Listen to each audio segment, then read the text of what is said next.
So first thing I do is I take this line and I thread the hook on to about 1 foot. Can't see that. This is about 1 foot. Okay? Then I just do a regular knot. I forgot what it's called. But you just do a couple of these. You don't want it too big, but about double the size of the hook. And you do 2 of those to really lock the knot in place. That's important, or else the knot will tighten over time if you get a big fish. You just tighten that, and then so you take the shorter end, and you take the shorter end of it, and you tie the jig head on.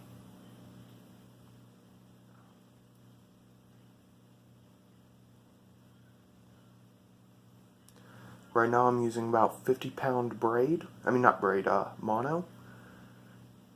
But you can use whatever size, or you could even tie it onto your regular thing, onto your regular line.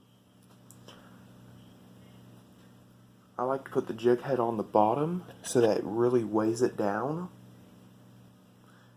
And if you don't have that weight, it will not stay down, and it really doesn't have that nice of an action.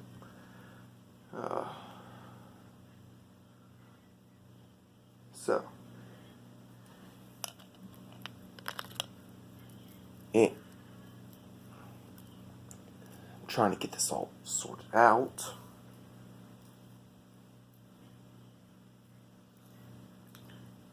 So, you want about that much of space between the 2 hooks, because this is a double rig, so you really want it to look like a mini school of bait. You do a loop, and you just wrap this a few times, usually 5 to 7 times. Wrap this through the loop.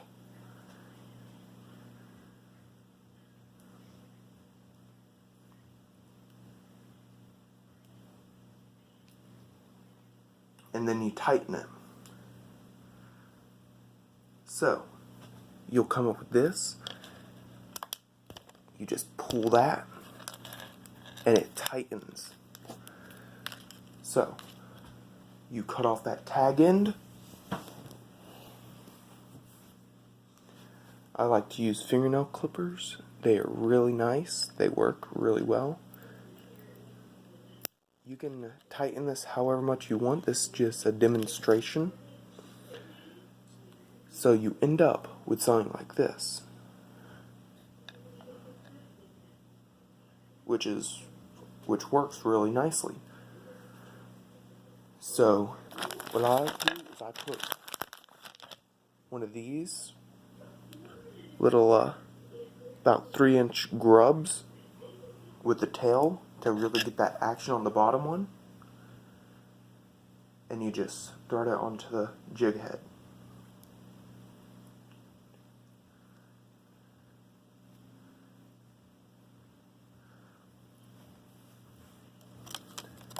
The bottom doesn't normally get any action with lures like this, so you need something that gives it its own action. So with this one, it is really important that you thread this on just right.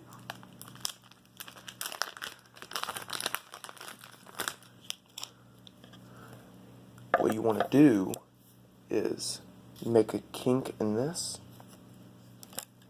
and you want to get this threaded on like this, and you want the line to be inside the grub also, so it's hiding the eye.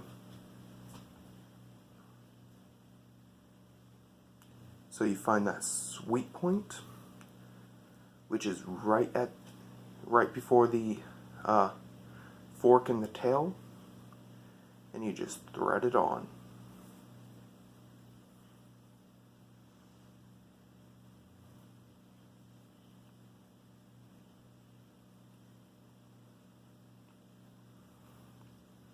just like you would normally, except you're going a bit further.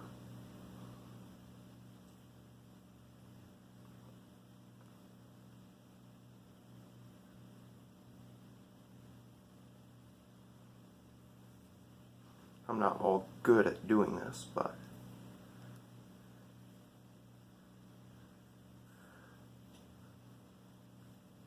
so you have it like this, and you just want to just really, and you see that perfectly hides the whole hook except for the exposed point.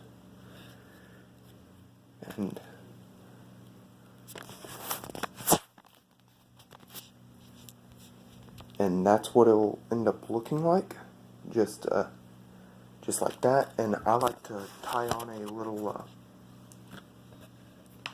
swivel so that you can attach it however you want, and it doesn't cut down on the leader.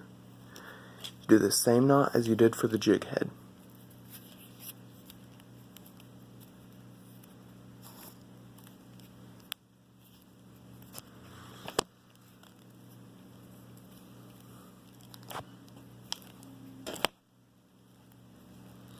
I'm doing 7 for this one. 7 loops around the loop, and then you tighten it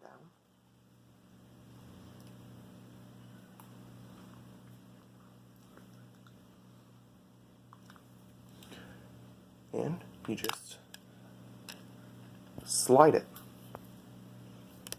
like that.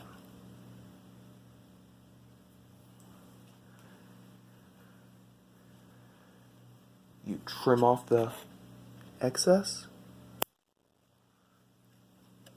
and there you go. You have your rig.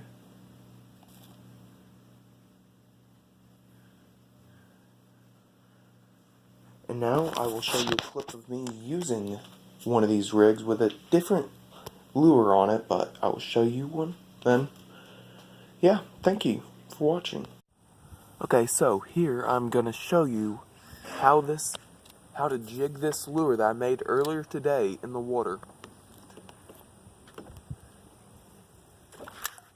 So this is a different one, but same principle. You're supposed to twitch it, and it really dances through the water, making it so that you really get that action that the trout and flounder are looking for. With the weighted jig head, it makes it stay down, so this would be perfect for jigging for flounder from a kayak or from a boat at a slow speed. And yeah, it's just simple and easy, cost effective. This whole rig, maybe $2 if that.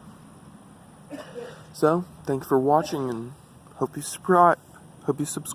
Thank you.